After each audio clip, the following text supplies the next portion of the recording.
Enzo Recto, kalaban ang katiwalian at kasinungalingan, kakampi sa katotohanan at kabutihan.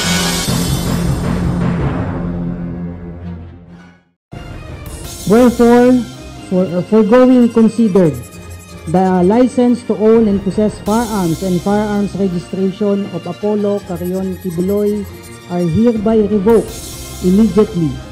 Further, the next of kin, nearest relative or legal representative of Apollo C. Tibuloy or any other person is directed to deliver the same, the firearm shall be confiscated for proper disposition.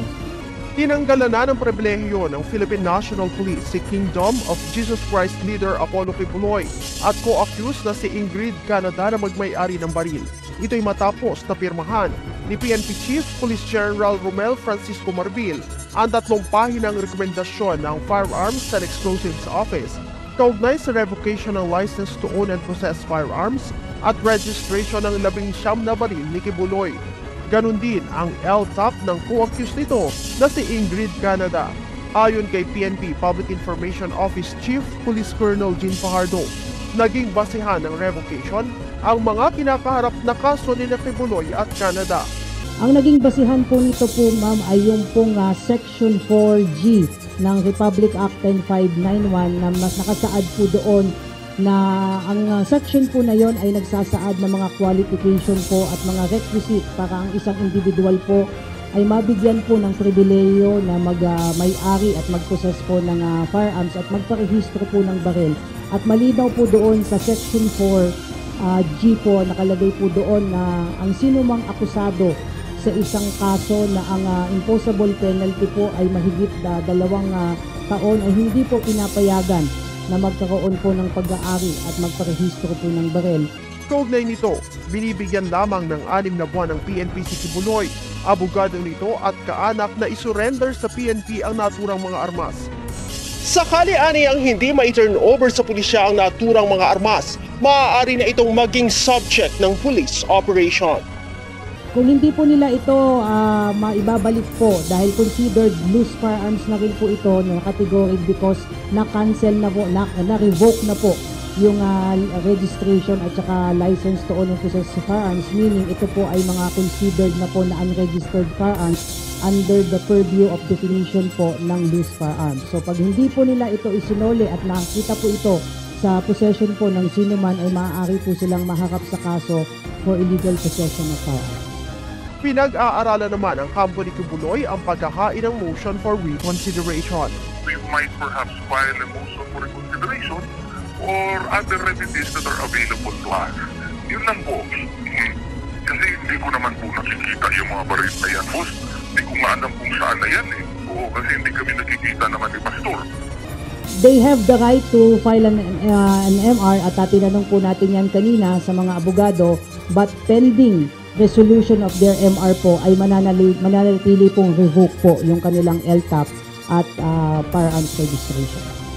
Si Kibuloy ay may kinakaharap ng mga kasong child at sexual abuse at qualified human trafficking, habang kasong child abuse naman ang kinakaharap ni Canada.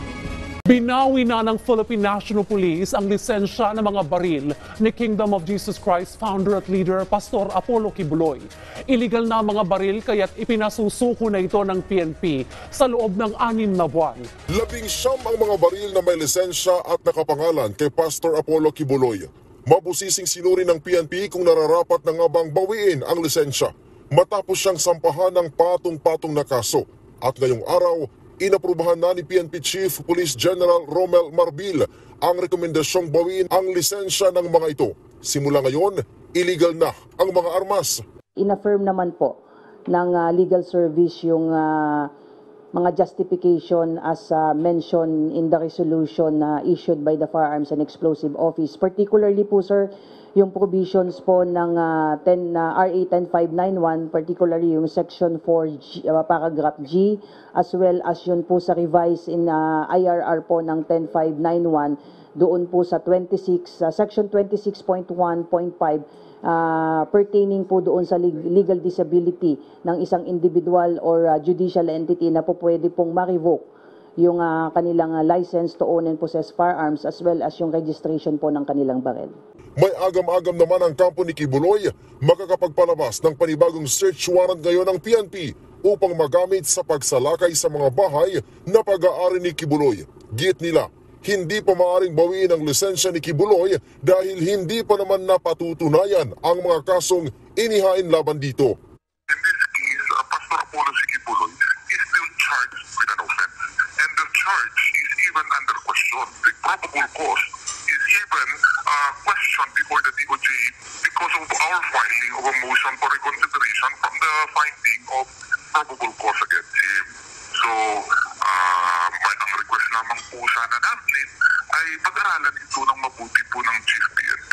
Wala namang nakikitang masama si Senator Robin Padilla basta't dumaan sa proseso ang pagbawi sa lisensya ng mga baril. Kung dumaan din sa due process ng PNP at na siguro naman inimbestigahan din naman nila siguro, hindi naman siguro yan dumaan lang sa kanila at pinirmahan nila, pangit naman yun. Siguro naman na pag-aralan naman nila, kung may katwiran naman, desisyon po nila yan kung ika-cancel nila kasi yan namang baril, pribileyo yan. Buwelta naman ang PNP sa mga nababagalan sa pag-aresto kay Kibuloy. Magmula po nang nilabas po itong mga warrants of arrest against Pastor Kibuloy and others po ay hindi po tumigil ang PNP sa pakikipag-ugnayan po sa National Bureau of Investigation being the lead agency dito po sa kaso po na ito. Lahat po ng mga information po na ating nakakalap po ay binavalidate po natin yan at pinupuntahan, but we have to also understand na yung subject po ng warrants of arrest na ito also has a vast resources na nagagamit din po niya sa kanyang pagtatago. Nahaharap si Kibuloy sa kasong sexual abuse at human trafficking na tinutugis pa rin hanggang sa ngayon ng mga otoridad. Sabi ng PNP, bibigyan siya ng pagkakataon na isuko lahat ng kanyang baril. Ang kanyang kampo sinabing nakahanda silang respetuhin ang susunod na hakbang ng PNP. Pero magsusumiti daw sila ng motion for reconsideration. Sa datos ng FEO, lumalabas na nasa 19 ang mga baril na nakarehistro sa ilalim ng pangalan ni Pastor Apollo Kibuloy.